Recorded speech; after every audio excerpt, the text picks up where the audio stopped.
Not a big audience tonight. Still got a couple minutes. Those deer on the golf course, the 14 of them. No, this was last night, January 30th. There it is. That's just like a utility. Right. That's like the this is what's not.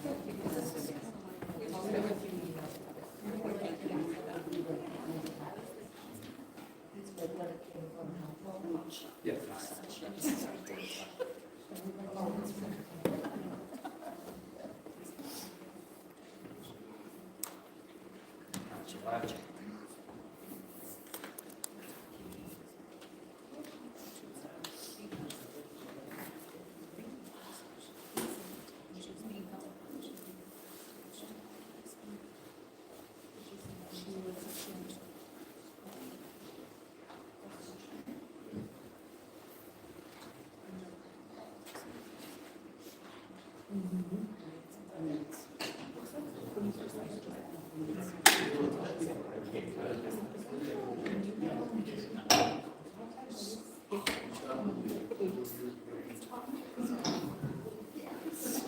All right, I'd like to call the meeting to order, noting that all are present in the council, and we will start our meeting with the Pledge of Allegiance. Please rise up.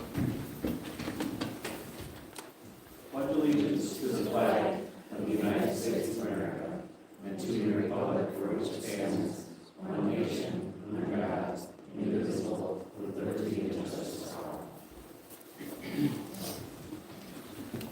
Thank you for coming, and I guess I would ask if there's, if I could get an approval of the agenda as laid out before us. Approval of the agenda itself, not the consent agenda. Yes, motion to approve the agenda. I'll second it. All those in favor say aye. Aye. Those opposed, same sign. All right, we have an agenda. First item of which is the consent agenda, which is routine items that do not require discussion unless somebody on the council or members of the public request that we pull an item off of the consent agenda. Tonight's consent agenda items are city council minutes, claims and bills, work session schedule, a donation to Lurton Dog Park, planning commission appointments, accepting the resignation of a police officer, technology improvements to the police department, safety improvements to the police department, and architecture design for public works commodities yard. Any requests to remove agenda items? I'm going to ask the council first. Yeah, I'd like to remove number 9, please. Number 9. Please. Anything else? Members of the public? Oh, number 9. Got it. Okay, with that, I would entertain a motion to approve consent agenda items number 1 through 8. Make a motion to approve consent agenda items number 1 through 8. Is there a second to that? Second. Is there any discussion? Not all those in favor say aye. Aye. All those opposed, same sign. Motion carries. Now's the time for public comments, an opportunity for the public to address the city council. Just a note that the council will not engage in discussion or take any action on items presented at this time. However, the council may refer issues to staff for follow-up or consideration at a future meeting. Speakers should state their name and home address at the podium before speaking. Council will first open the podium to City of Orono residents before opening the podium to any member of the public wishing to address the council. Orono residents, it's your turn. I'll go first. Well, I'm not here for my friends. Tonight I'm here for my wife, Kendall, who's down in Florida and can't be here. Wife of 33 years. It's been a long haul, especially in this community. She resides in Florida due to chronic pain conditions and travels to Minnesota when her health permits and for family priorities required. We've been sued by the city multiple times in the past 15 years. Being charged criminally for the horrific crime of failure to obtain a permit for a 1 5/8 slip on a driveway and that's why she is suing the city for malicious prosecution in federal court at the 8th Circuit Court of Appeals right now. We lost that case, or she did. Unfortunately, it appears to us the judge didn't pay attention to evidence we actually presented, and he doesn't understand that there's more than one avenue for malicious prosecution. So, anyways, our attorneys are quite confident on appeal that we'll be able to overturn this, which, by the way, she previously had to do.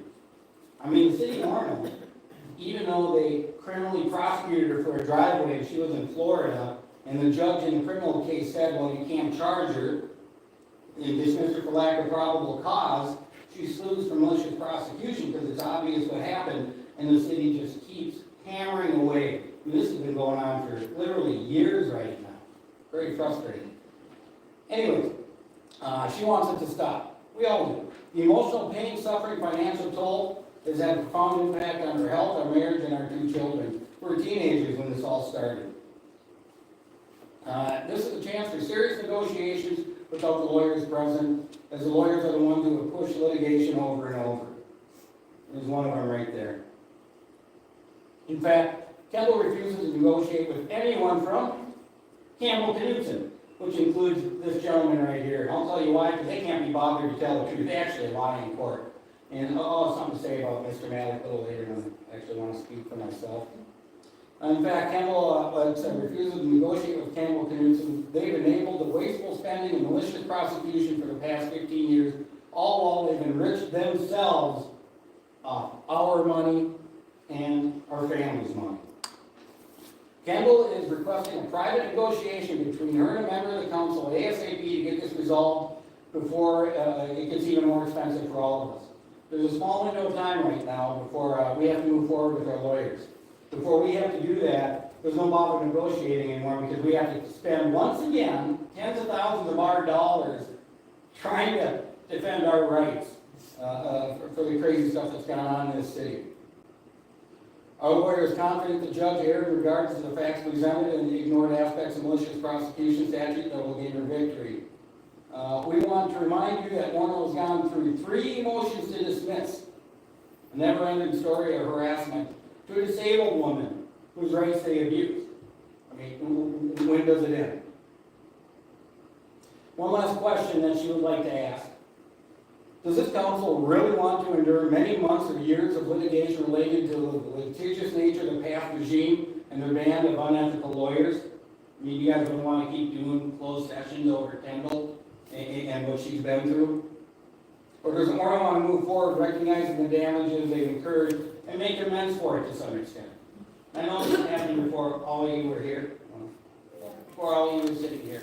So I would ask, at least for my wife, I'm sure she would ask, that you seriously consider, let's resolve this now in the next couple of weeks. Let's find a way to figure this out so we can all put it behind us and we can all move on. Thank you. Thank you. Anybody else?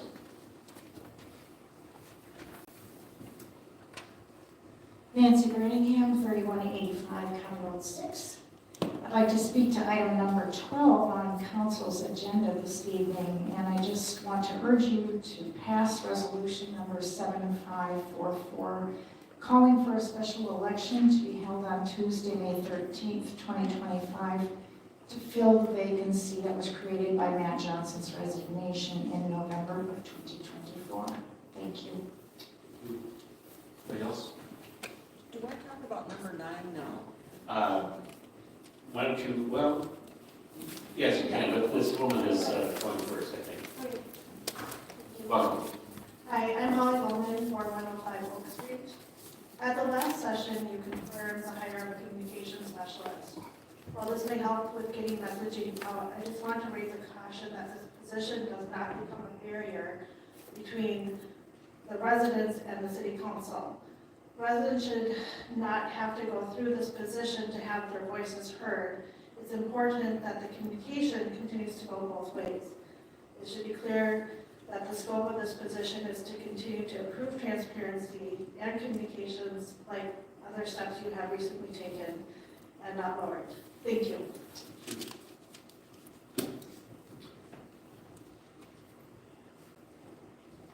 Hi, Jamie Delaney, 1315 Woodhill Avenue. And I just want to encourage the council, when you talk about number 9, that there is already a salt shed. There's a couple salt sheds in the old public works. One of them looks like it's probably in not very good shape, but why couldn't one be dismantled and moved and then change the architecture? That was planned by Orono. It looks pretty high end, and maybe we just don't need all that. $1.3 million is a lot for a salt shed. Thank you. Anyone else? Hi, Kelly Perkle, 4705 Watertown Road. Looking forward to serving on the Planning Commission. Thank you for that opportunity. I also want to just speak to as a community member, my desire to see a special election for the council seat, given the fact that there wasn't a lot of process followed at the end of in December of 2024, and I'm hoping to see the community have an opportunity to elect someone through due process. So thanks for considering that. Others?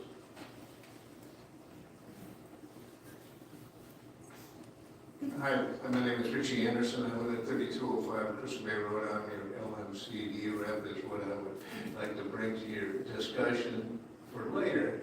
As you know, Ms. Ricks, we had a nice chat down when they had the launch ramp meeting here. Alyssa was also here. I didn't get a chance to talk to her, but so what's been happening at launch ramps is kind of ramping up after COVID. These folks from off the lake are coming in and using North Arm and Maxwell Bay, which we are in residential areas, and they're coming in and they're actually leaving on dune boats in the launch ramp site for folks to come. They come down, they launch them. People take off on a pontoon boat, take up every single stall parking lot. The reason I'm bringing this up is because we were affirmed that they wouldn't be doing that this year, but that will happen. Now, we have adopted through a lot of work by Gabriel, I was on the commission also, to make folks coming in and using the lake off the lake to have a rental sticker, which we're going to adopt that Wednesday night.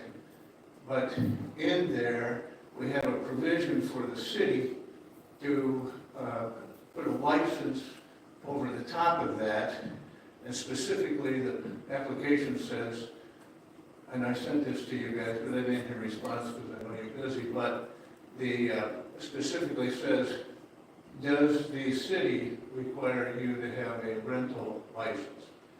I would like us to adopt that idea, i.e. like the rental houses that finally became an issue because they were VRBOing a place down in Boulder Park. They were renting out a VRBO next to a house with younger females in it, and the bachelor party was catcalling across the fence to these girls. So they rent, and Adam, correct me if I'm wrong, but the rental license came into effect for rentals of houses, VRBOs, blah, blah, blah, in Orono. And I'd like to just piggyback on that if we could somehow get this require a rental license. So that charter boats, in order to get a license, they have to have a port of call. And they'll use Wayzata, Excelsior, whatever. Well, the rental guy is going to use our launch ramps in residential neighborhoods. And it's really becoming a problem. So I would like you to think about if we could get something piggybacked on the house rental license. It's something simple. They come into the LMCD, want to get a license, rental license, which they have to do. and they'll have a sticker on there. They won't get the sticker if we haven't allowed them. Now, we can allow one or two or whatever you decide, but the fact of the matter is that it's out of control. And we have the boat club down here paying city of Orono taxes, in a big way. And not that we need to protect them, but we should think about at least giving them a level playing field. Anyway, I just bring that up for your thoughts, and I will keep pushing to get that done. Thank you very much. Thank you, and thank you for your service in the office. Anybody else? Hold on. I'd like to come up here for myself. Jay and I are at 1386 West Point Road, Orono. I'd like to piggyback to Mr. Richie Anderson there and ask this city to consider when I can actually sell my legal product, which I have a state right and court order that says I can do in this community. I mean, I still can't sell wind turbines to the majority of the community, and it violates state law and court order. So, thank you for pointing that out there. I'm here to talk about 3 different of the employees of the city and their leaders of our community. And I have been asked, well, geez, do you think we really should just fire the whole top of the people? And my answer is yes. These are people who have let us down a nasty road all these years and worked with it instead of pointing out what was going wrong. I'd like to start out with Adam Edwards, who participated one-on-one in for direction from Walsh, which is strictly against Orono code and has been for quite a while. And he should know the code, being the city administrator, and if he's violating it to take direction, there's something wrong there.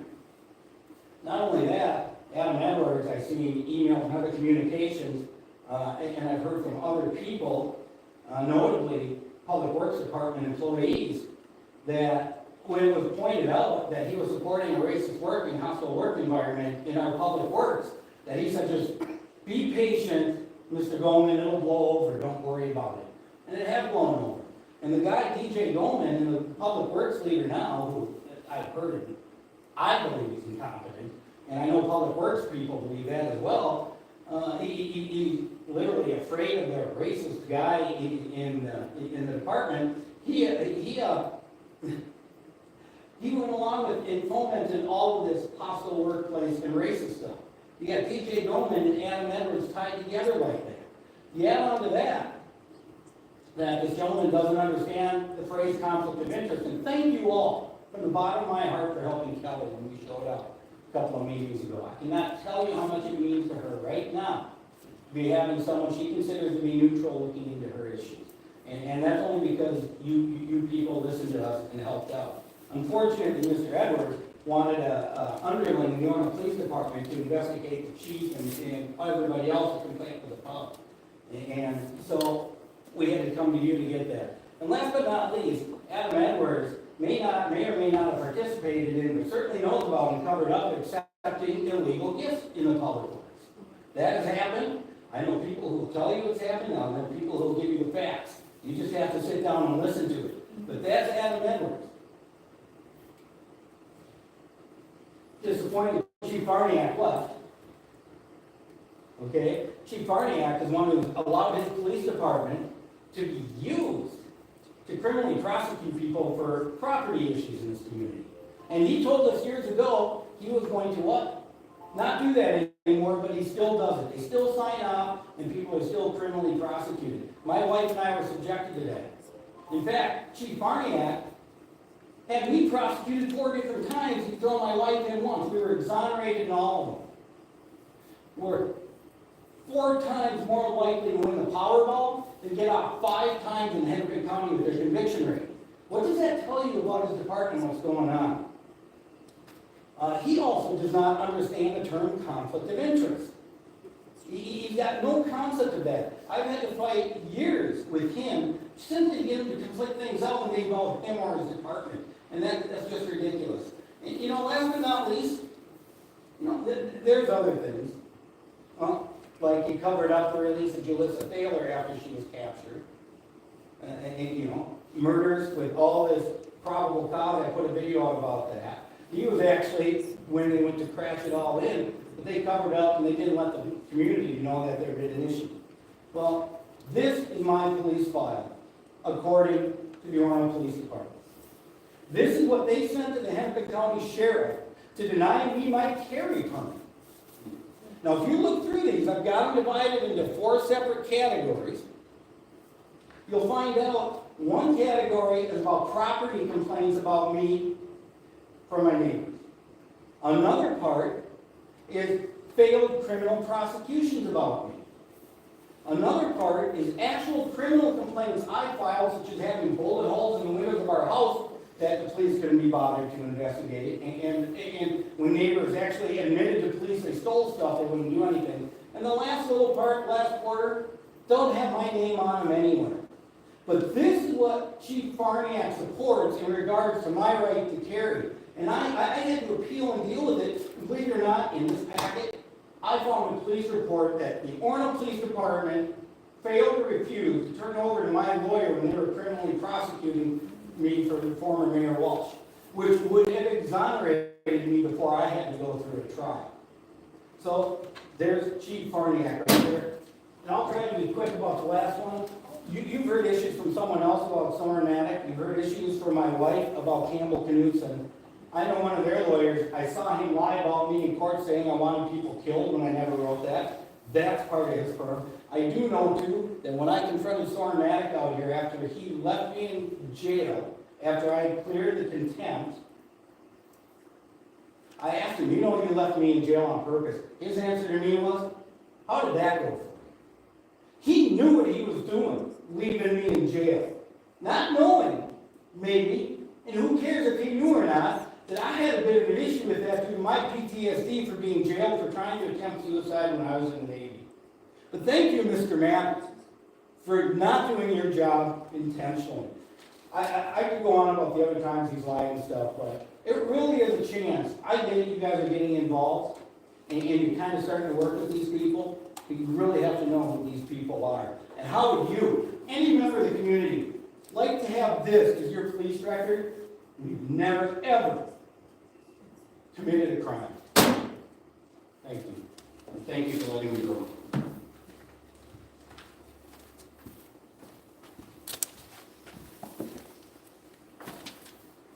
Elon Lake. Most of you know I've spent a lot of years being a fire safety advocate, and throughout that time I've received countless emails, direct messages, had face-to-face conversations with community members, as well as local firefighters, as well as firefighters from other communities. And through Figure Out Fire, which is a platform I use to try to communicate the future of fire service, I've had people reach out. And on January 14th, I received this email from a firefighter from a neighboring community. It's not a person I know. They just reached out to me on their own. It says, hello Kelly, I wanted to thank you for this page, Figure Out Fire, and for bringing everything that's been going on in Orono to light. Orono and Long Lake to light. While I live in a neighboring city, I won't disclose who this, and I work for a neighboring fire department, I've been disgusted by the actions of the previous Orono council, save for Lisa Benson. I was thrilled to see the election results and had the chance to attend the Orono City Council meeting last night, which had been their first council meeting, where even as someone who lives outside the city, I could feel the incredibly palpable sense of relief among the residents. No question here. I just wanted to thank you for your work and have a wonderful day. Prior to that, I received another email from another neighboring fire department firefighter in a neighboring community who indicated that he works for 2 fire departments. And he says, I have a long history with Chief Van Isle. I'm glad to see that they are finally getting what they deserve. It's great to see that the people of Orono have spoken and keep on fighting for the fight. These are harsh words, I get it. But it's not the first firefighter I've heard it from. So what this tells me is that beyond the rift that it's caused between Long Lake and Orono, it's causing a rift between our mutual aid partners throughout the Twin Cities, and that they've really come to distrust Orono and puts Orono Fire in an impossible position to collaborate to keep citizens safe. I don't think I'm telling you anything you don't know, the majority of you. We know that public safety is not a go-it-alone endeavor, that it needs support of the community and neighboring cities to be successful. And based on the election sweep, it's clear that people wanted to see change in Orono on multiple fronts. And Orono fire was definitely a hot topic. I definitely feel an obligation to the people who continue to reach out to me and ask me for updates about what's going on, to reiterate that the community does not need and cannot sustain 2 fire departments. I just wanted to remind the community and people that are newly tuning in that the previous administration justified the need for the independent fire department. It was predicated on a complete lie about LLFD service, and that the previous administration used cherry-picked data to manipulate Orono residents to justify the decision to fast-track service with an understaffed, under-equipped department, prioritizing their own tunnel vision initiatives and ambition over public safety, and they repeatedly presented false data to serve that purpose. We know that the previous administration maneuvered in an underhanded and possibly illegal ways. Orono was found in contempt of court twice and is still embroiled in a lawsuit. The only public input that had been collected, which would go on to be ignored by the majority of the previous administration, strongly indicated that Orono residents did not support Orono Fire Department. Despite years of requests for budget analysis, Orono residents do not yet understand the amplifying cost to run this department. But beyond the dollars, it's unmeasurable to determine the significant cost of Orono's reputation, and even more concerning, the reputation of the surrounding municipalities that I highlighted earlier. The department was established by completely ignoring nationwide trends and of the steeply declining applicant pool of paid-on-call firefighters, as well as the retention of firefighters. This is something we continue to see with Orono Fire today. What I noted in the last 2 meetings is that the approval to hire 2 part-time firefighters was, and also buried in those packets, were the resignation of 2 firefighters. So it's 1 in, 1 out, 1 in, 1 out. And it's my understanding that Orono Fire has lost another paid-on-call firefighter that's not been announced. I also noticed that tonight, number 6 on the consent agenda is to accept the resignation of a police officer, but I wonder why that it's not called out for firefighters. The first firefighter that I read a quote from, and I have corresponded a bit, and he went on to respond to me in a later email. I'm hearing bits and pieces of what of the future hopefully holds for the fire service for Long Lake and Orono. Nothing substantive, but it's sounding much more positive in such a short time than even a few months ago. The council meetings have been much more civilized to watch, and it's been such a wonderful change to see. And that's coming from someone outside the city. I personally sincerely appreciate the efforts of this council to negotiate in good faith with Long Lake. This has been a really long time coming, and the longer that Orono Fire continues to exist, I fear the more anxiety and division that lingers between our cities and the cost to taxpayers that is significant. As you know, Orono Fire is $1 million in just operating expenses to serve the Navarre area in 2025, compared to $600,000 to serve the remaining 2/3 of the city with Long Lake. Since the election, I've received a lot of texts and emails, DMs, questions, requesting updates for future of fire. I have personally always believed that we could find a resolution on this issue and improve public safety, and I remain hopeful and excited about the council's ability to do what the previous administration could not, which is bring our communities together for public safety. And I look forward to a day when we can all celebrate a shared outcome. Thank you so much. Thank you. Anybody else? All right, seeing no one step up. Thank you for all your comments. Move on to item number 9 that was pulled from the consent agenda, architecture design for Public Works Commodities Yard. That one's mine. Mr. Mayor, members of the council, the item before you is to approve design work on the Public Works Commodities area. In particular, this is the design work for the architecture piece of the design. At the previous council meeting earlier in the year, council did approve the civil engineering portion of the project. So this is just completes that design team package. Move forward on that. Questions of the council? Yes, so I know you and I have exchanged a few emails on, and I just wanted the public to be aware of too that you had mentioned at the first meeting we are not going to do the same design, and then had told me we are looking for the campus. Is that how you talked? Yeah, so we're, Building, the roof building. yep, we're looking at a number of possible design changes, do some value engineering to try to bring the cost of what was originally proposed back in 2022 down. So if you guys are wondering what that is, Corcoran has it, Mount has it. If you go right out on 19 and stuff, you'll see it's the white rounded roofs. They can be attached either to the ground, they can be attached on, like Corcoran does, they have panels that are dug into the ground that they can move. And actually, Corcoran's salt house was brought from their old public works to their new public works and reinstalled with a crane. So it was kind of nice for them because they were able to reuse it. So that's one of the things that we're looking at is different types of, Structures that can be cost effective. right.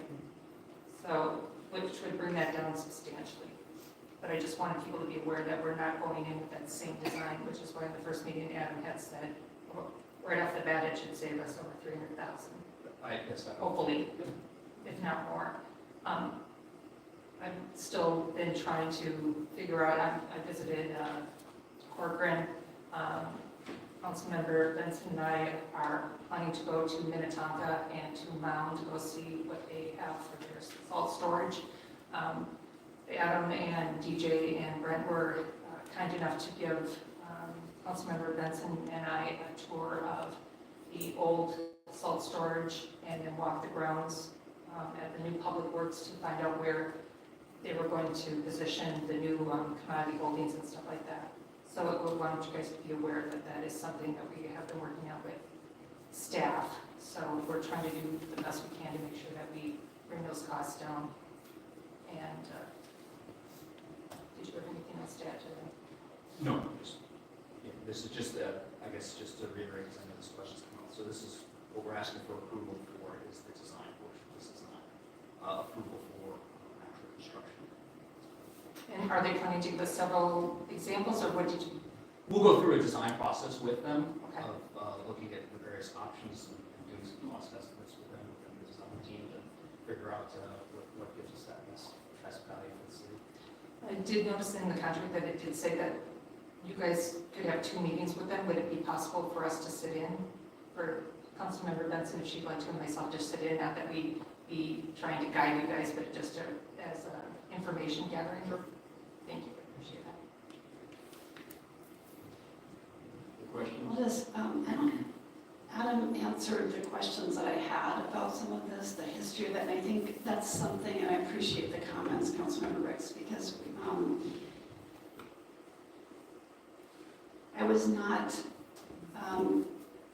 I had not toured that area prior to the construction of the building previously, and that process, I guess in the most global sense, this process and the expenditures related to this public works facility have been highly visible and highly scrutinized by the public.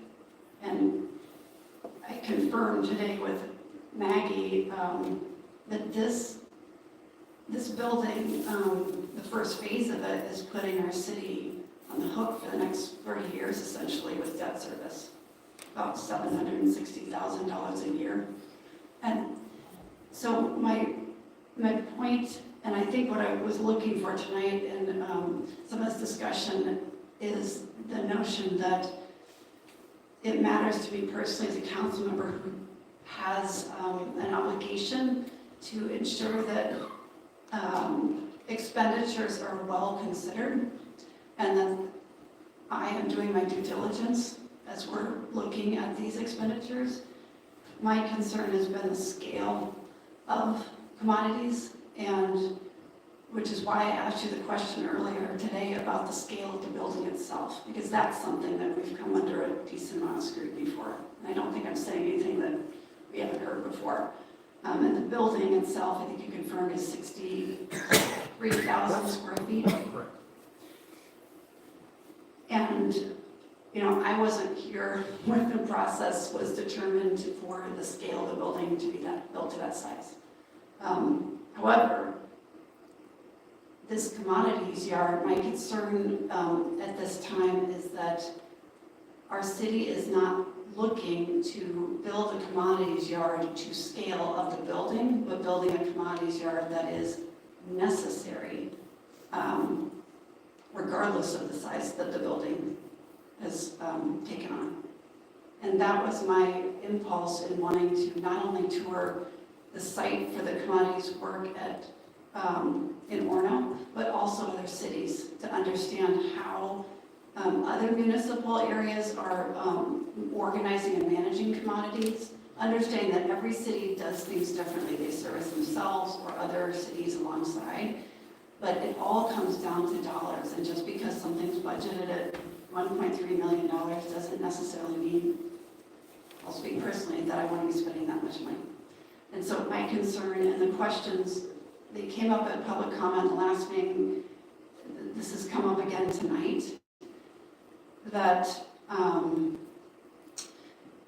the design work for this new building is going to come under a lot of scrutiny. It already has. And that I want to feel very confident that this council, in working with staff, is being very, very mindful of designing something that is needed, not that's wanted. And I've said that before in the past because I think there's a difference. So the question I have is, this is a not to exceed, and I think you've clarified, Adam, that whether it be civil and engineering or in this case architecture, that you're monitoring those hours as you go. Correct. The way the design and our other service type contracts work is that as we're using those services, those vendors then send us a monthly statement or a periodic statement, depending on the way the contract is written, of the hours that they've expended, the professional hours they've expended doing the various tasks. And those get reviewed, and then you see them on your in the claims and bills happening to the council meetings. Is there a sense of urgency about this architectural piece at this time? Yes, from the Yes. city. Yes, yeah, we'd like to get the design going so we have something ready, and we could actually execute the project this year. How long would it take to build that? Couple months. Depending on all the contractors, the construction contractors and subcontractors on that property, it's probably a couple months. So we have some time. We do. But that's why we want to get working on this design so we can start looking at these different aspects and be able to make some informed decisions. But in the meantime, this is not considered an urgent issue. If we have questions or concern as part of this process, whether it's the scale, the materials, the repurposing, the items that Councilmember Ricks has mentioned about, I'm going to get into technical terms, the hoop versus the poured concrete, these are all expenditures and designs that are really up for debate in terms of how this space may be used now or into the future. I just want to ensure that council is real well informed through the design process. We can, if you'd like, we can have a work session or a special council meeting and walk you through the preliminary designs as we start to prepare these. I would appreciate that because that's not something, and Adam, how did it work in the past? I believe there were members of council, at least maybe one of them, that were sitting on, maybe not a formal committee, but members of council were involved more heavily than some. I was not one of them in the design process of the building. There were two council members named to the design team. Okay, and that's not something we have with commodities, so. That was very unique. Yes, There's granted. Usually there's not any council involvement in our road design or our sewer designs or And- other than, coming to the meetings. And that makes sense. However, I'm conscious of the fact that this council is 4 persons who are not, I wasn't there in the very, very beginning. And then we have 4 council members now who are very new to this process. And I have learned a few things over the last few years. One of them is to ensure that questions are being open and asked and that council's very well informed about the design process as it's happening. Because I think those are the times to flag any concerns or to help direct if there are pathways during that process where we could be looking at things differently for cost savings or for scaling back or whatever the case may be. I just want to voice this now as opposed to months down the road. So, Well, the simple way is just to add a design review to the council in the processes. That's not unusual at all. And that would be great to have the architect present for that meeting as well, to be able to answer our questions. Does the contractor provide you with written, regular updates, or is it verbal? It's a combination of both, and it depends on that type of project you're doing, where we'll have regular check-ins and certain percentages of the design process. So we'll have early meetings, talk about preliminary design, doing emails to confirm those kind of things, and then once they start putting pen and paper and producing plan sheets and spec books and things like that, we have an iterative process where particularly as a city engineer, I review those. And in the interest of maintaining lots of transparency, but also not slowing things down, I'm wondering how we could connect in with your existing progress updates that you get from those vendors, so that the council can remain informed, but we don't slow the process down. Yep, I think it's just as easy as working it into the meeting schedules. You can bring it to the engineer update. I have one other question, Adam. Is it, this architect was chosen because it's the architect that designed the building? So we don't go out for looking for other potential architects? If we were starting a brand new project from scratch, yes, we potentially would go out and like we did at the beginning of the Public Works building and do a request for proposal for architecture firms. In this case, I'm looking to use the existing architect because he's already done a bunch of work on the project, and I don't want to have to pay for that work to be redone. What's the timing on something like this from beginning to end, from the design to the standing a structure? For something as complicated as the original building, a couple of years. For what we're talking about here, which is the commodity yard, which is a much simpler set of improvements. We talk a couple few months for design, unless we have to go back and forth, and then, like I said, once we go through the bidding process and that sort of thing, then probably a couple months of actual construction. And as an example, something that you'll see more routinely from me is our annual road projects, and a timeline on that is I'll be asking you here in April to approve what roads we're going to do to reconstruct in 2026. You'll give me a thumbs up on that. We'll get the design work going in the fall. Right now, for this coming year's work, we're actually opening bids for one of them this coming week. We approve the bids, and then we start construction during the summer construction season, so June to mid-November, because then when we do the construction. So that's kind of a normal cycle. It's about a year and a half.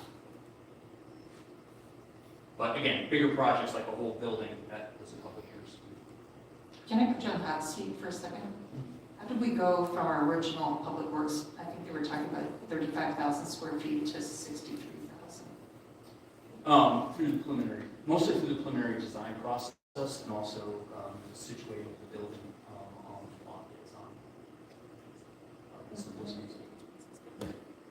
So when we did the design, the building's long, so that creates some overall square footage to make it fit on the site.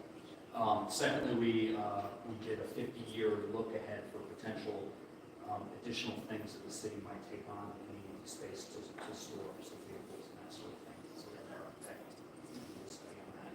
And then the other thing is then we expanded some of the capabilities that we have. Most notably, if you go look at the vehicle maintenance facilities that we have in the new building versus the old building, they're substantially larger square footage wise. At the old building, we could have 2 small vehicles in for maintenance at one time. At the new facility, we can have 2 large and small, and then also still have room to be working on the small parks. Mr. It Edwards, was through a feasibility process. it's very hard to hear Mr. Edwards. Sometimes he's not tapping into the microphone, which may be especially hard to hear online. Okay. Other questions? questions?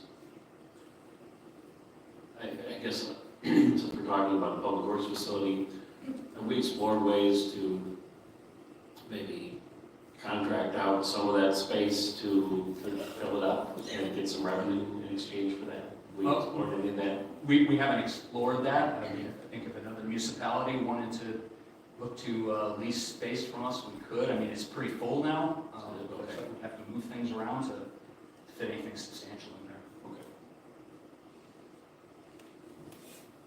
Okay. We do let the American Legion store flags in our old public works facilities. So we do work with the community on things like that. Great. Thanks. Public comment? Do you want me to come up? Sure.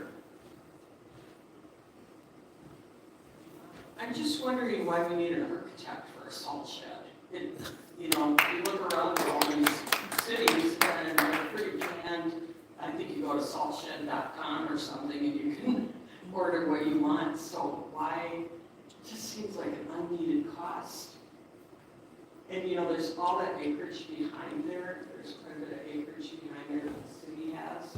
So do we really want to block that all off? Do we, it looks like the current salt shed plans block that off, where there may be a time in the near future or years ahead that you're going to want to access that. So if we start building a lot of infrastructure there, we may not have access to it. So just a thought. Thank you. And if you want to address that, I think a lot of that land behind there is wetlands that. Well, the way that the overall site was developed is, yeah, the place that we're talking about, the place we've done a tour, that is what we designated. We did the groundwork to prepare for to receive a commodity yard, and it sits in between where the building is and the kind of the immediate area right behind it, and then the storm ponds that were created to support the water quality for the entire site. And then there is another parcel that sits behind that that's predominantly wetlands and a MnDOT storm pond that the city owns. Yeah, no, and as far as access, no, that's one of our, not prime concerns, but one of the things we have built in, because we do have to be able to access our storm ponds to maintain them and do all that, so there's an access lane that's part of the design. And the reason that we use an architect is because we're looking at vertical construction here. The buildings, the foundations, which they sub out for the structural engineer to sign off on, those sorts of things, as well as they did the original layout of how the walls and everything else to store those commodities be done. So it's not a detailed art. It's not like when we were designing the building and we're doing electrical and mechanical and all that other kind of stuff that the architect brings together. This is a much simpler version, and making sure that what we spec for that facility is fulfilled. Adam, so are you the one primarily responsible for indicating to the civil engineers and the architect the volume that's necessary for this area, or the use case for the area? You're the one who's laying out for the contractors the amount of space that's needed, how the area will be used, all those sorts of things? Yes, we did most of that when we did the initial feasibility work, but yes, we went through a whole process of space utilization studies and things like that to help develop that. And does that take into consideration the needs of the city now, or the needs of the city's 15, 30, 50 years from now? Yes, to both. So you look at what you need now and making sure you have room to expand into the future. But we don't have to build it to a 50-year spec now, I guess is what you're saying. No, and yeah, like in the building, when we did the building, we built the building plus 50 years, plus we also built in room to expand that building in the future. If 20, 30 years from now, there's a different situation. One of the reasons we laid the site out like we did is so that in the future, we looked at options of, okay, well, how many additional square feet of covered space could you put on the back of the building if that need ever arose, so you don't build yourself into a corner by putting, looking at what those future expansions might look like. It may be completely different, but trying to do things so that the future councils, future engineers of the world can still have room to be able to adapt for whatever those future needs are. One last question. In this design process, it's possible then to design for what the city is using now and in the near term, and not necessarily taking on something that will take us decades into the future in terms of the hardcover, the storage space, and all those other factors. Yeah, to a limited degree. I mean, I think in the commodities area, one of the prime drivers was looking at the function and the usability of that site. So one of the reasons that the overall size is like it is because you look at the turning radius of a semi-truck that has to bring those materials in. How do you get that vehicle in, turn around, dumping things? So there's, you know, if you look at that site now, the bins are pushed to the edges so that you have the center area in which to do the various turning movements, as well as like when we took you out on the site and we were out there trying to dry out wet material coming from the water main break. We're needing that. How do semis get to the old, are they backing in?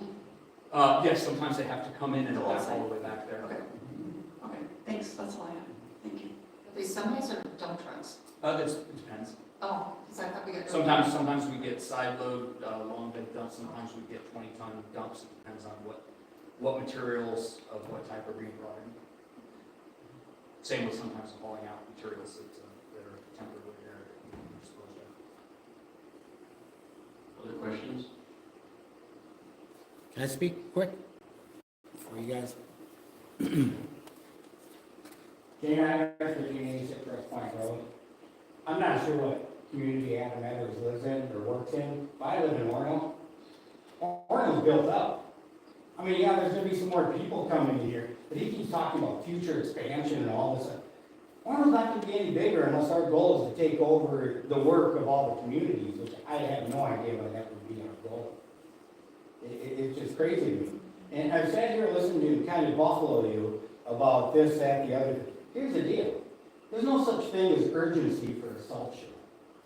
I don't know what he's talking about, other than the fact that he wants to complete the prior administration's goals before you guys have a chance to do anything. I stood up and spoke and said giving the architects money over anything is ridiculous. And now you want to give them more money. It's this lady out here. We could go online, we could find a steel building company or anything. They'll provide you with the plans. Why are we paying people to do what's already provided for us unless that's the way we're already thinking? And I think that's wrong. I think it's time to start thinking new in this community. And the new is, how's this for a crazy idea? Crazy. Just came to me while I was sitting over here. Why not put this stuff to a referendum? Nobody had any public input when it came to the public works building and its extravagance, where it's put. And he's talking about all the complications because of how they stuffed this building in on an unsuitable plot. Why don't we put it to the people? Do you want to spend any more money here? Do you want to keep the building? Would we rather renovate over here, minimize our losses? All I know is my taxes are going up. And they don't stop. And that's what this guy keeps advocating, is for my taxes to go up, and he doesn't live here. I and other people do. And I know other people are concerned about that.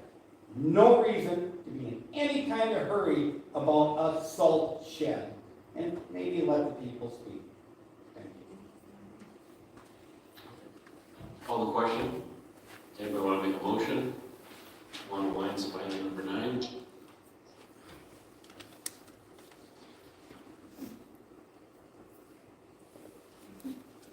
I move to acceptance of the Orono proposal for design. Is there a second? Second? Any further discussion? Discuss this thoroughly. All those in favor of the motion signify by saying aye. Aye. All those opposed, same sign. Motion carries. And thank you for the input from the public as well. We'll move on to item number 10, I believe is next. It's floor cleaning units, the purchase of floor cleaning units. Turn this back over to Ms. Rivers. Yep, so this is actually from our facilities department.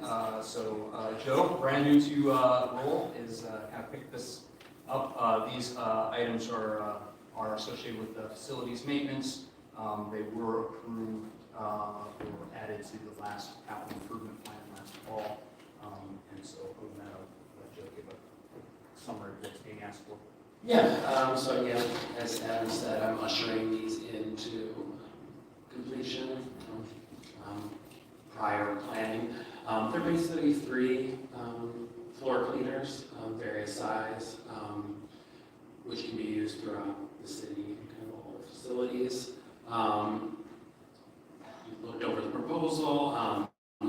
They're going to help not only keep all of the areas clean, including the new public works building, so repairs and ceilings and things like that do not have to be redone as often. They're also going to, as I said, they can be used here, they can be used at the fire station, they can be used at various other facilities, and if anything new in the future, courts, basketball courts, pickleball courts, tennis courts, they can be cleaned with that. That's basically it. If you have any questions, I would be happy to. Where will they be stored?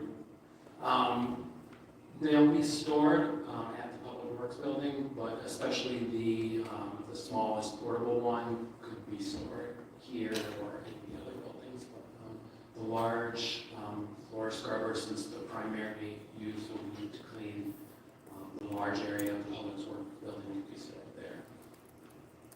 And I'm in agreement, are these in replacement of existing equipment? No.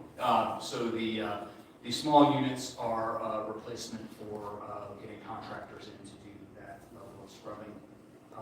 The larger unit takes the place of a unit that the Orono School District has been kind enough to share with us or let us borrow in exchange for storing it from them from time to time. It also is, from what I understand, the one that we borrow from the school district is more of a sweeper vacuum type device, and the one that we're proposing is a scrubber that uses water and scrubbing technology to scrub the floor.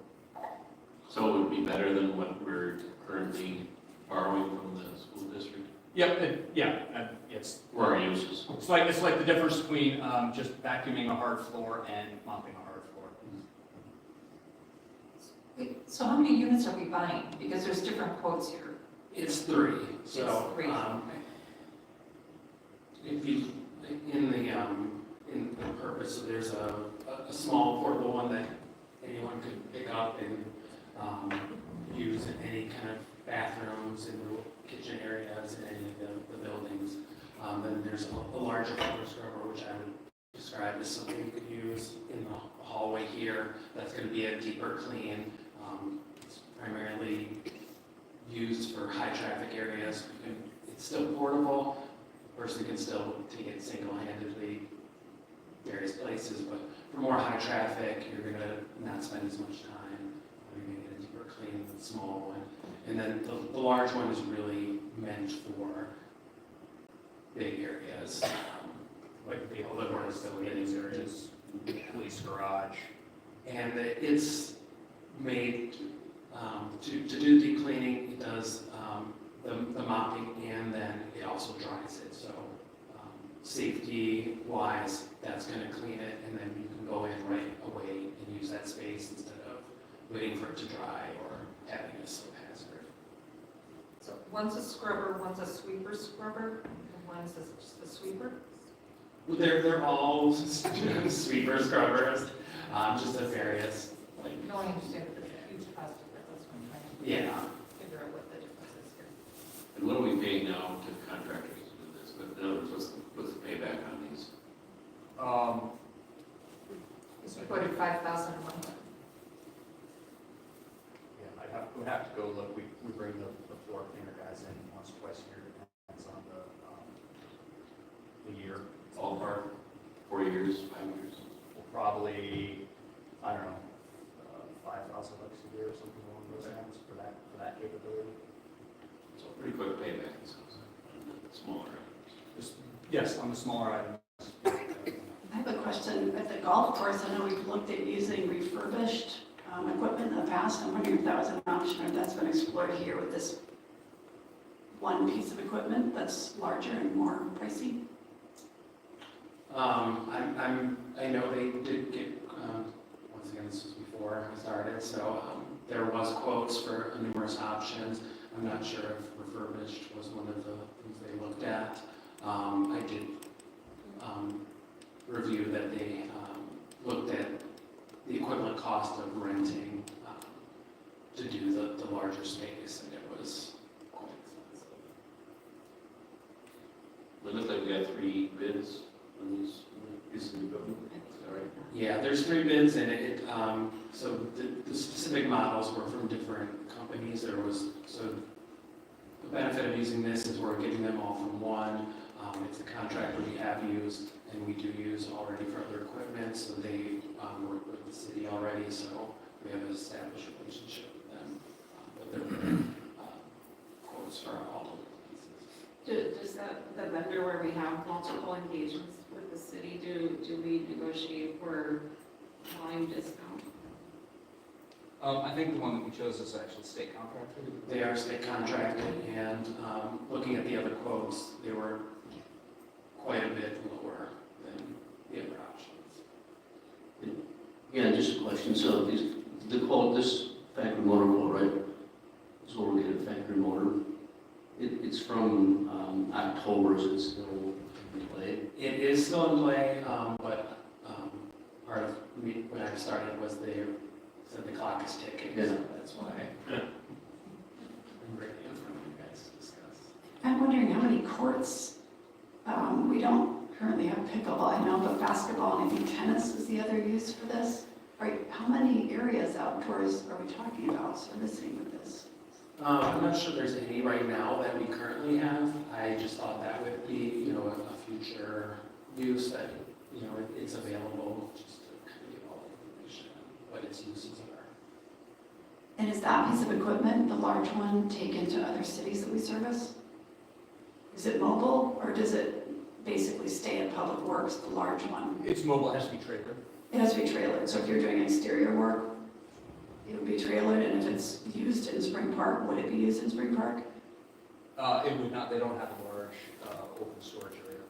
So this is going to use, for the most part, in Public Works. Public Works, police, old Public Works, all that becomes, Okay. it's not fire stations, maintenance facility, the bar.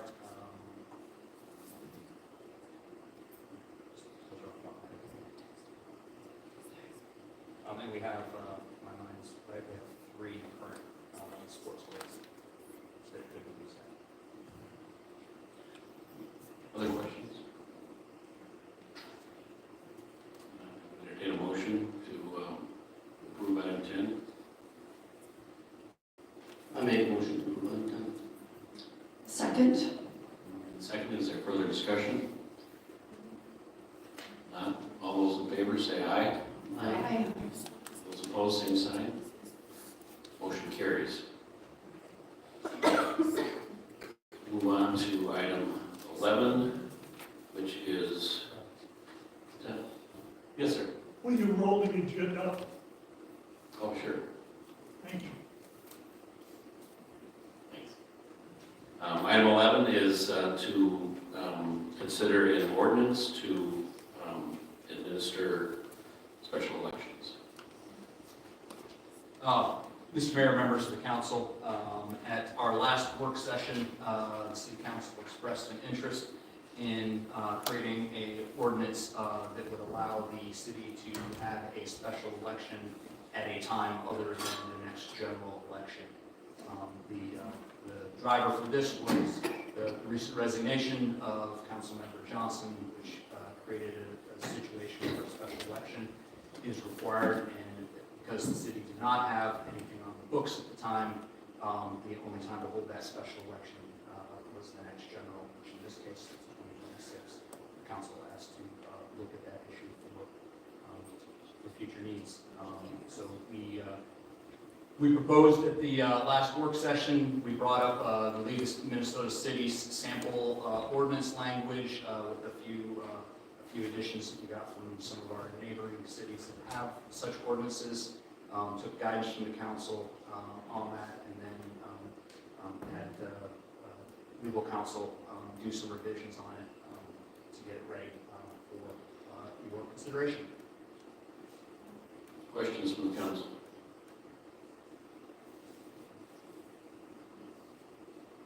As you noted, we did talk about this at our last work session, so I think you come back with a proposed ordinance that will be discussed in that session.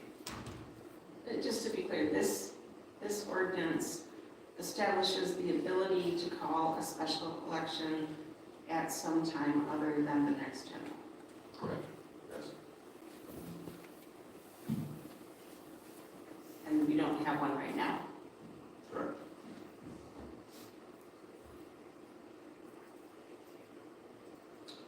No other commentary or questions? I would entertain a motion to adopt the proposed ordinance. Motion to adopt City Ordinance 307, calling for a special election. Second? Any further discussion? Do you want us to have a motion to adopt ordinance 307, amending the code of ordinances providing for special elections to fill certain vacancies in elected offices at time other than the regular general election, and then also to move to approve publishing a summary? Yes. Okay. Any further discussion? Thank you for clarifying. All those in favor say aye. Aye. All those opposed, same sign. Motion carries. Move on to item 12. Mr. Mayor, members of council, item number 12 is associated with item number 11. The council also expressed an interest at the last work session to entertain the option of calling a special election at a time other than the next general election, I believe, to fill the seat that was vacated by Councilmember Johnson. So following that direction, staff and our city attorney drafted a resolution 7554. If approved, that would call for a special election in May of 2025. Did I miss anything, Swan? No, Mr. Mayor, this was a follow-up, presuming that the ordinance would be adopted. I would just note the dates that are listed in there is something Christine put a lot of time in on, and I think all of those dates are at this point firm, assuming we want to move forward with that election date. Sometimes some of those things do move around.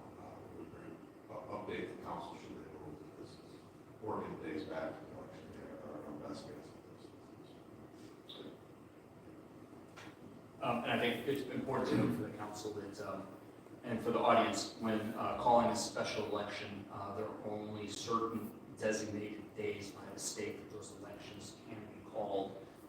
The next one that is in the window of being able to be called is May, because there is a notification that is required to the state that the city intends to have hold a special election. You have to meet that notification date.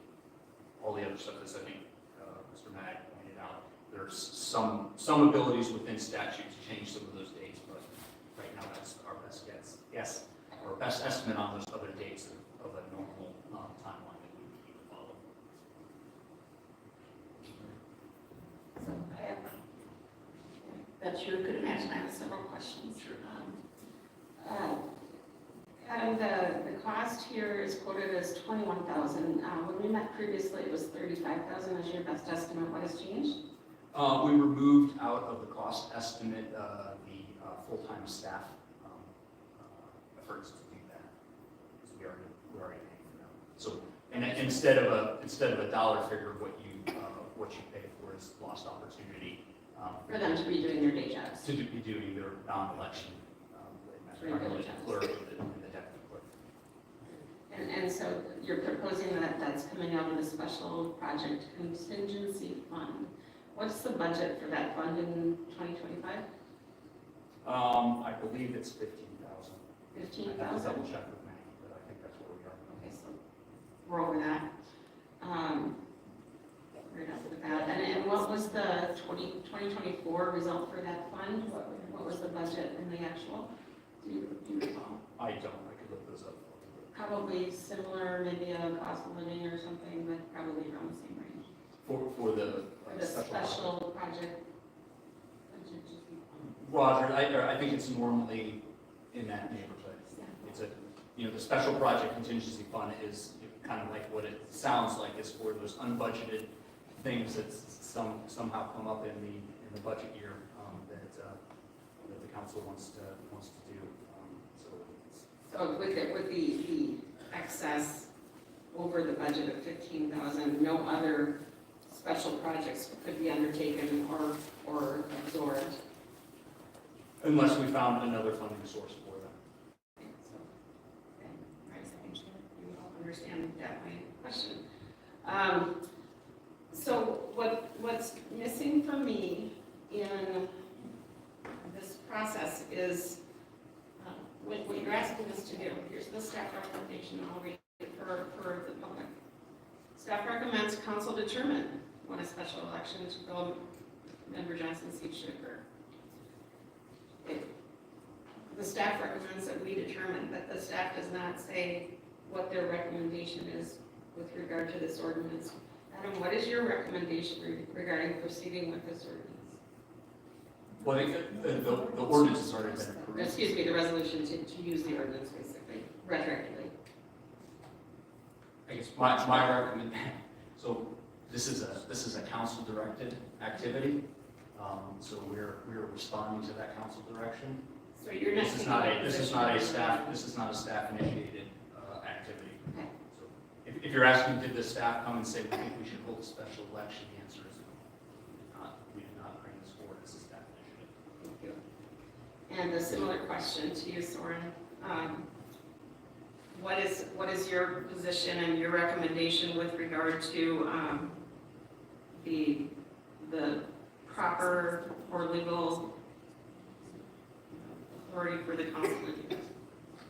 Retroactive resolution. Right, I think that's there is some legal quandary a little bit on whether it's really retroactive at all, or whether it's simply at this point implementing what the statute is directed. The statute is crystal clear that a special election is required. The statute, in my opinion, is also crystal clear that a city can adopt an ordinance. The area where we're looking at, what we discussed briefly, is, okay, if the appointment has happened, can you catch up with the ordinance afterwards? That is what the council's chosen to do in this particular instance, to give effect to the statute and what's prescribed in there. I'm not aware of, there's not good guidance regarding the order of operation, appointment, and adoption, so I can't sit here and say that the court's approved on that. Yeah, just that the council has recommended doing this, but you're not recommending that they do this. No, I'm not, no. You're not deciding one way or the other.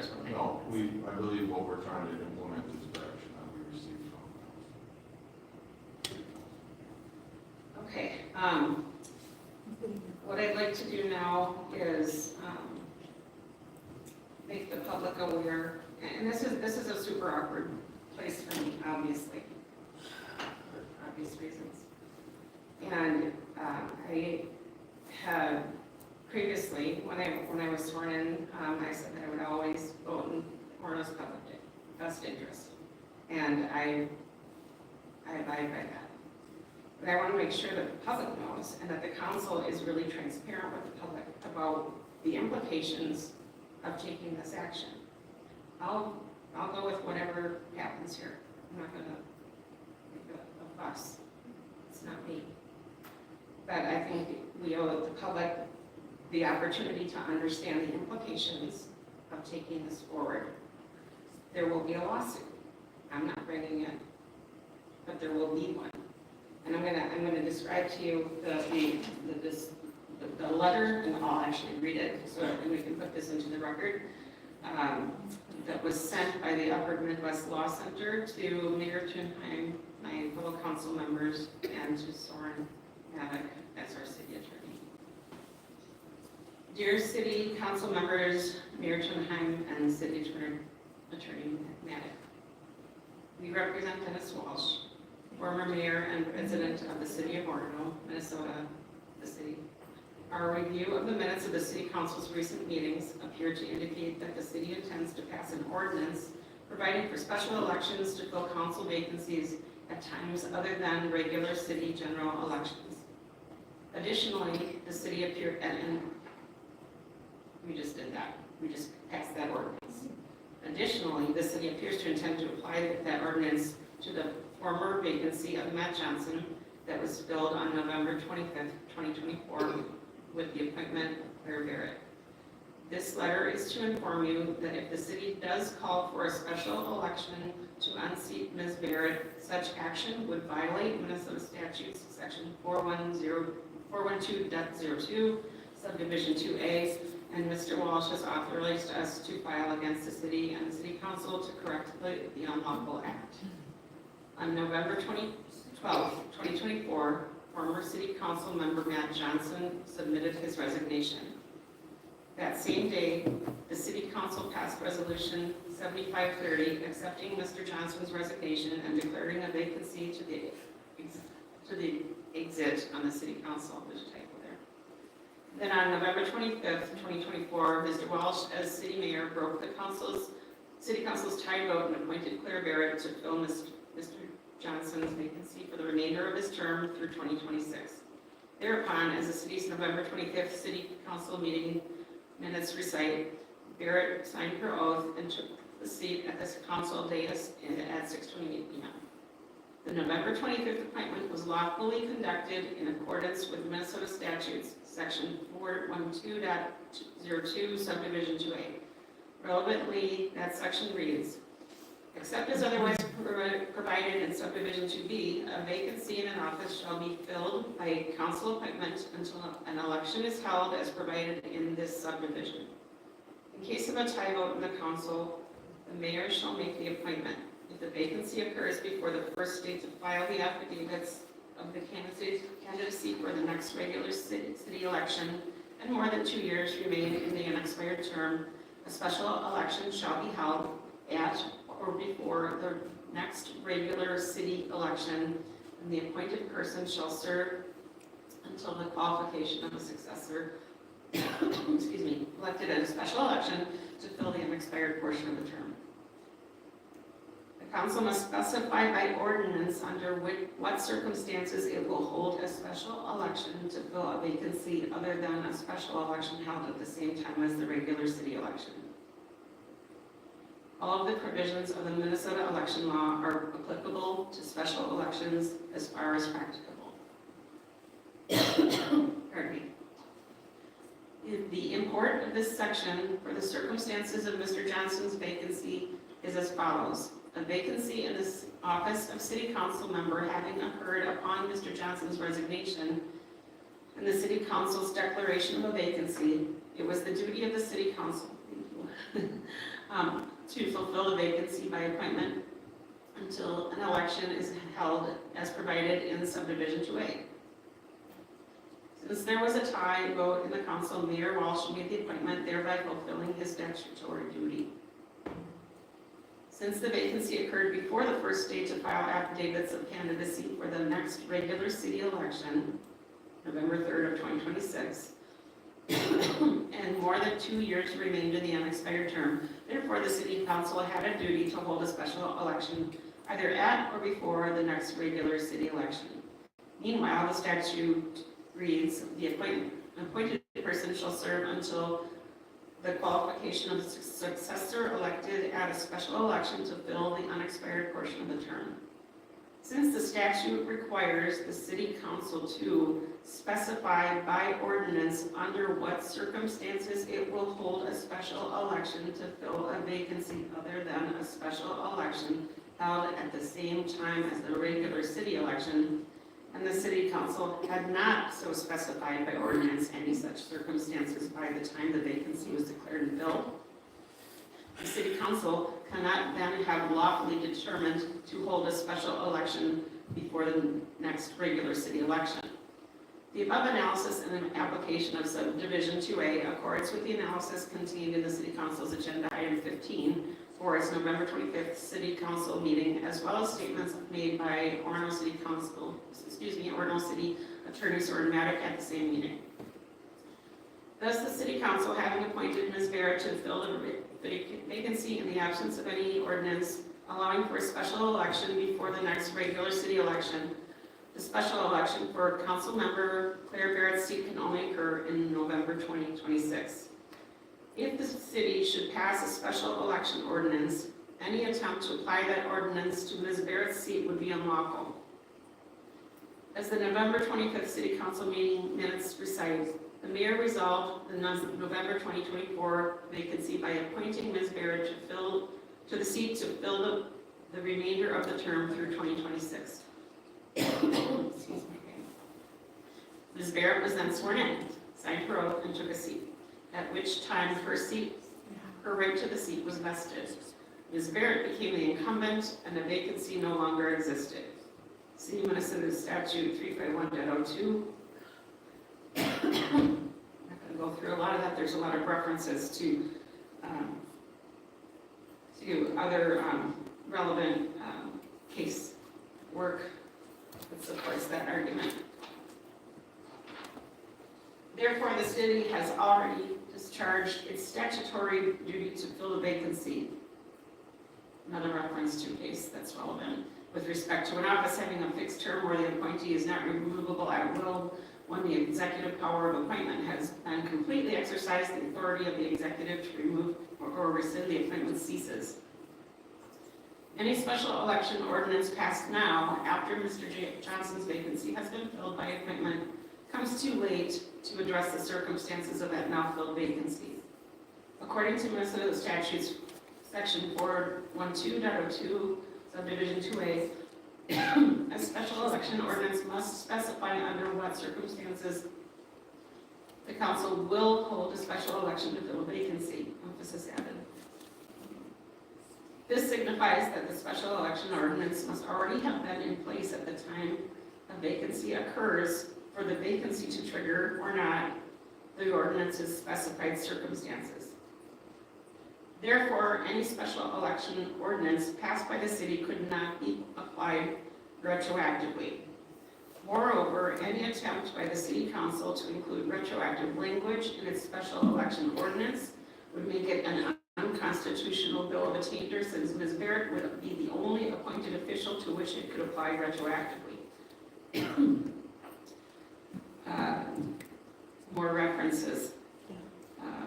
Specifically, finding local act affecting previous appointments to be bill of attainder, prohibited as bills of attainder are legislative acts, no matter what their form, that apply either to named individuals or to easily ascertainable members of a group in such a way as to inflict punishment on them without a judicial trial. Again, if the city council attempts to call a special election to unseat Ms. Barrett, the city can expect to defend its actions in court. And then there's a suggestion to contact the attorney. I want to reiterate, I have nothing to do with this. Right. What a joke. Laughable nonsense. Then why are you reading it? Nonsense. Because it's consequential to the city of Yeah. Orono, and it's consequential to all of you, and you know why? Because it's gonna cost you money.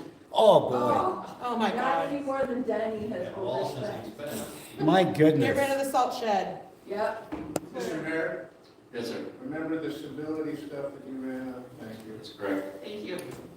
Claire, would you Stay consider civil. resigning and then running for the office, and then the lawsuit would go away?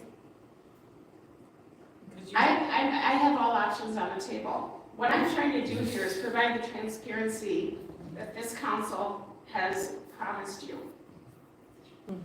I didn't, whether you believe it or not, it really doesn't matter to me. This is not my lawsuit. I didn't know what was happening. As a matter of fact, I was having coffee with Bob downtown when I got the email. Didn't know what was happening. Well, that's why I asked the question, if you would consider that, because then you take yourself out of that. I don't have to be in it. You are in it. It's about your seat. You're in it. And according to what this person said, he thinks it's my seat. I don't want to be in a tug of war. I didn't sign up for that kind of stuff. I'm here as someone who's happy to serve. But what you need to know is that if they pass this resolution, this lawsuit will happen. Now, let me ask it, will the League of Minnesota Cities cover the lawsuit costs for the city of Orono? I don't know, you do have defense coverage, it'll be a matter of looking at the lawsuit. So we're not sure if they would cover it. If they did, wouldn't they also have to cover Mr. Walsh's attorney fees because he was the mayor at the time? Not as a plaintiff. And who would represent me versus the council? How would you do that? You're not in the lawsuit. I mean, if you were a plaintiff. I'm on the city council, and you would be arguing against me and for me at the same time. What does that look like? Right, so my job, or whoever's appointed to defend the lawsuit, will be to represent the council's decision as a whole. So as things stand, I know we haven't voted on the resolution yet, but that will be the defense of the ordinance and any resolution that's adopted, regardless of individual votes. Thank you. We So don't, that's the story. Now, you all, I will actually add one thing. And I hope you don't take this as a breach of confidence. We were in a public place, having our coffee, and you did mention that, Claire, I've heard from people, and they're gonna be really mad if we don't hold this. If we don't do a special election. Yeah. So we've gotten some feedback from some people, and it's obviously clear that a lot of people want that. But my concern is that listening to some but not all? And is that putting the filter of what's best for Orono in front of that decision? Or is that just listening to some people who are upset? They should be listened to, but is that the only input? Is that the only source of your judgment? I'm speaking for myself, that's not the sole source of my judgment on this. And if I might point out, and I pointed this out at the meeting in which you were appointed, that, and the letter even referenced this, that you were appointed for the balance of the term through 12/31/26. I believe that exceeded the council's authority, because the statute is very clear, as this letter made it clear in and of itself, that you could really only be appointed until a special election, which could have been to the general election. What we're deciding is we want to have it earlier than that to let the public have a voice in this. And I think I'm speaking for, in the best interest of Orono, to make sure that the electorate has the chance to vote on this. Because the statute is very clear that if there's more than 2 years remaining in the term, as the time of the vacancy, we have to have a special election. We could choose to have that at the general election, but that's almost 2 years away, so I think the interests of the voters are best met by having a special election as soon as possible. That's just my point of view. Yep, thank you for that. The only way you can do that is by passing this resolution. Right now, we have the ordinance in place, and I'm happy to put that in place so we don't get into this situation again. The only way you can do that is by making this resolution retroactive. There's no, that's illegal. I would agree that it's making it retroactive, we're setting it up for the future. The fact that it applies to the position that you were appointed to doesn't make it retroactive in my opinion. And so there's obviously the area. I was gonna say, we're in somewhat of uncharted legal waters here. Is that correct, Soren? We are. I have not seen this situation before. I have, has caused me to look into other codes, and what I would say is having provisions for a special election is something that a lot of codes are avoiding. And so, the staff has put this together to be a general application. It's not targeted. It's meant to be something that impacts the community as a whole, both as an operational document now and in the future. I should also add that in talking with the General Counsel for the Secretary of State, his opinion was, at the time I spoke with him anyway, was that we didn't have an ordinance in place. It would simply fall back to state law, and state law calls for special elections. So it seemed to him like the city could do this with or without an ordinance for belt and suspenders purposes and for future applications, certainly. So we don't run into this again. We thought it best to adopt an ordinance to deal with the situation. And my perspective, having the only person who was on council at the time that this occurred, and I believe I said something to this effect at that meeting, that first of all, it was a split vote, motion failed. And it was, the tie was broken by the mayor, and I think it's indicative that was a council that was outgoing. The voters had a say in November at the polls, and indicated that they were interested in new leadership. So I don't believe, and I'm not comfortable, I would not imply, I should say, that it's a small minority of individuals who are not looking for council's action in this area. I believe that voters are looking, the voters who seated the new council are looking for action in this area, so I feel confident in that. I did have the same question, Soren, about whether or not the League Trust would cover this lawsuit, and a second question, which is that while Councilmember Barrett has indicated she's not the one, and I've seen the letter as well, bringing the suit, Councilmember Barrett did indicate at our former work session that she would be bringing litigation against the city. And it so happens that it's not the person bringing the litigation. I did not say that. I said I'm prepared to challenge that. Okay. Be that as it may, we were there for the work session. My question is, regardless of whether or not Councilmember Barrett has brought this litigation based on the comments, is there any concern, or would this be treated in closed session? Would Councilmember Barrett still be seated on this issue in closed session? Good question. Would she be part of closed session on a lawsuit that was brought under these circumstances, given the conversation that was had? It's a lawsuit against the city, not against me. So I hear two questions. One, the coverage issue. I have tendered, and made your insurer aware, I tendered the letter that was received on Friday for a coverage review.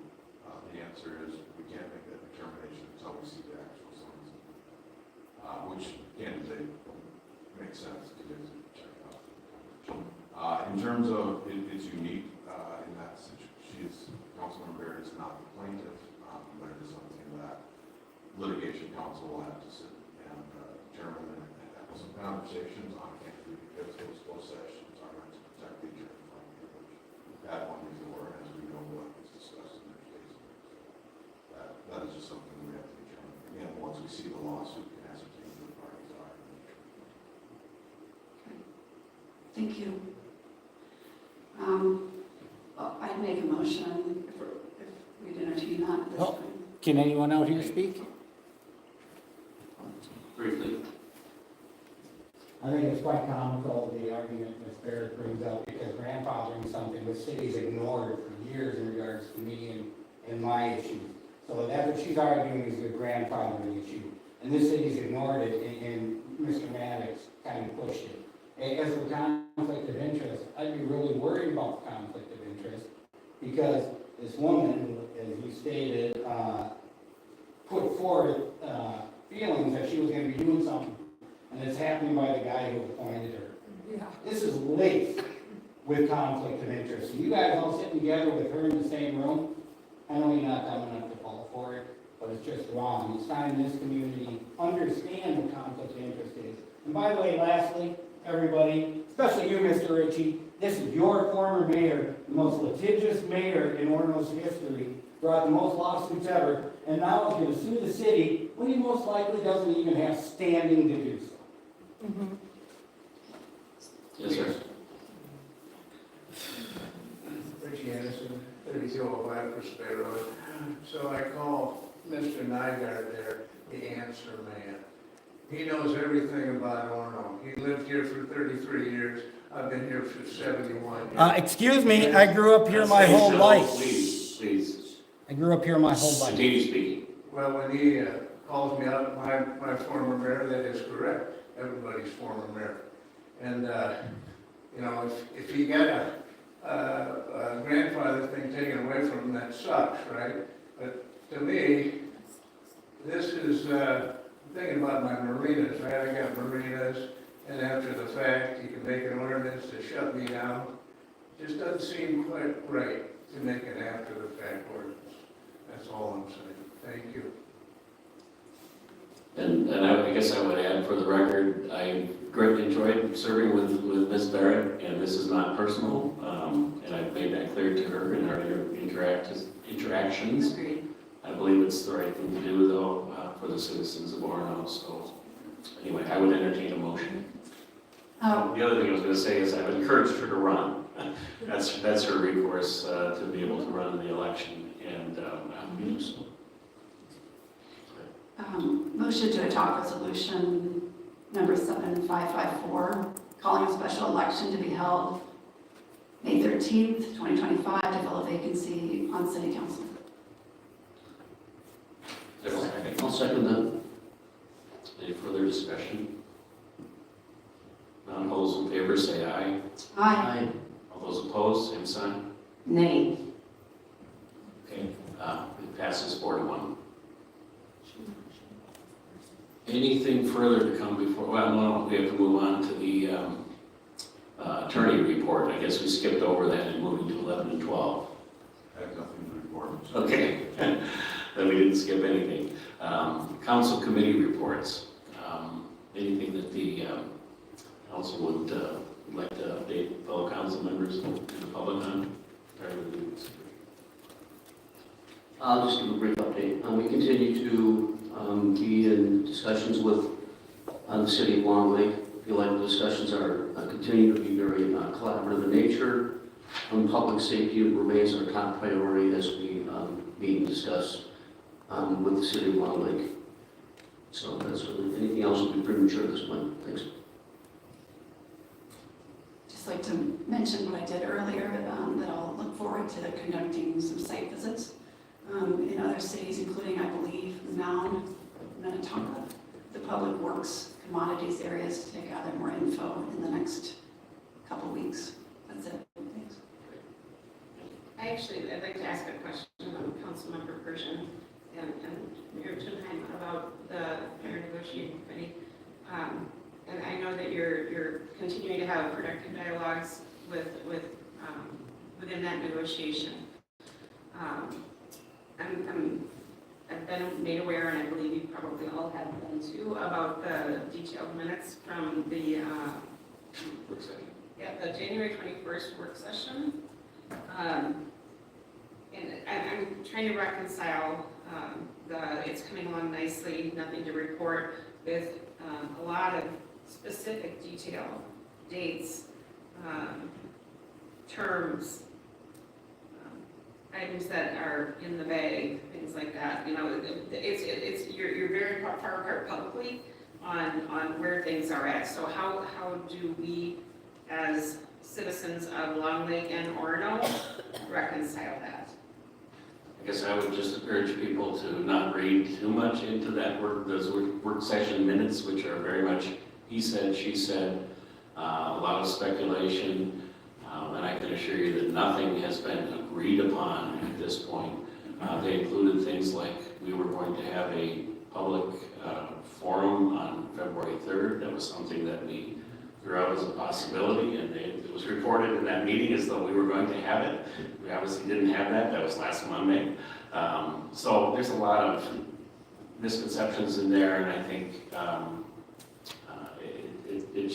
to me it shows the danger of sort of he said, she said type of minutes where it really gets granular, and I appreciate you bringing that up because I know it caused some consternation in the community, and I think you should just read that with a large grain of salt. And so thank you for your abbreviated report. I don't have anything on my own. Well, I was just going to mention that, I already did mention that I went to Corcoran for their tour of their public works, and I'm going with Councilman Benson to Mound and to Minnetonka. I also attended the, as Richie pointed out, the North Arm Open House where Councilman Benson was there as well. We got a lot of good information there. And we'll wait to see what Hennepin County brings to us, because they have to go through our variances before they can do anything. On January 30th, I was invited to go to the Met Council State of the Region in downtown St. Paul. That was very interesting, and I met up with Heather Edelston, who had been at our previous meeting, and I found that all very informational. That is it. Today I attended the Regional Council of Mayors meeting downtown, an opportunity to interact with about 40 other mayors in the metro area. Very interesting. We had three outside speakers and talked about the future of cities, and it was very informative. So appreciate being able to go there and compare notes and pick up best practices from other mayors and other communities similar to Orono. Anything else to come before the meeting? I guess we sort of skipped over a report from you, Adam. Anything more you want to? No, I think we covered most of it in the resolutions that we adopted. Yeah. Okay. Anything else to come before the meeting? If not, I would entertain a motion to adjourn. So moved. Is there a second? Second. All those in favor say aye. Aye. All those opposed, same sign. Motion carries. We are adjourned. Thank you.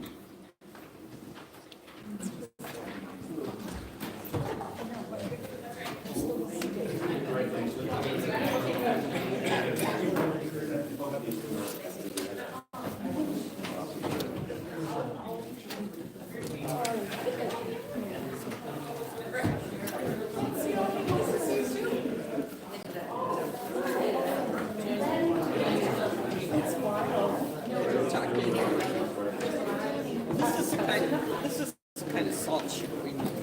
Yeah, no shit. Yeah, and they could use the one that's there. I drove back there even though it said don't come back there. There's no reason to be doing what they're doing. No.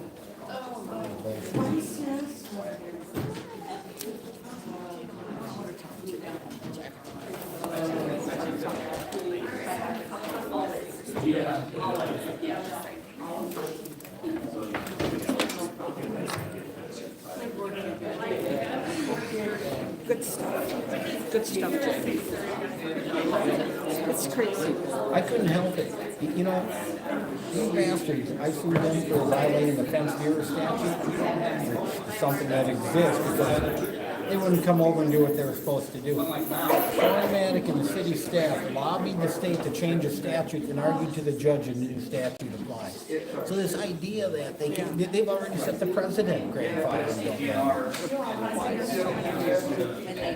Hi, Sharon. How are you? I saw your wedding pictures. Oh, my gosh. Oh, well, I mean, that's my inspiration. Oh, it's not the official. That's right. Still need a little something.